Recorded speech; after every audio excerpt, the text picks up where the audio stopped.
ఎవరైనా సపోర్ట్ ఉన్నారా? యాక్చువల్గా నా ఎదుగుదల అనేది నన్ను పెంచిన పెంపకం అనేది నా తల్లిదండ్రుల దగ్గర ఉన్నట్టు కంటే నేను ఎదిగిన ప్లేసు నేను ఉన్నటువంటి స్థానం అనేది అలాంటిది. అక్కడ నేను ఎప్పుడు కూడా చాలా డిగ్నిటీగా, చాలా పద్ధతిగా, చాలా క్రమశిక్షణతో ఉండేవాడిని. తర్వాత నేను అక్కడ ఏదైతే నేను కోల్పోయానో సమాజంలో ఉన్నటువంటి వ్యక్తుల దగ్గర తిరగడం, ఒక క్రూర మృగాలుగా తయారైపోయాను. ఎన్నో బాధాకరమైన సంఘటన కూడా ఎదుర్కోవాల్సి వచ్చింది.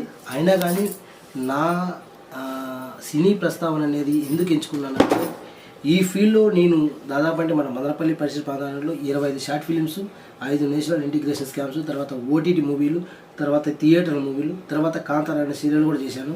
నా ఎక్స్పీరియన్స్, నా టాలెంట్ను మా మదనపల్లి పరిసర ప్రాంతాలలో ఉన్నటువంటి ప్రజలు, అభిమానులు నన్ను నా టాలెంట్ నిరూపించుకున్నందుకు, అభిమానించినందుకు నేను ఎందుకు ఇండస్ట్రీకి పోకూడదనే ఎయిమ్తోనే ముందుకు నడవడికే స్టార్ట్ చేశాను.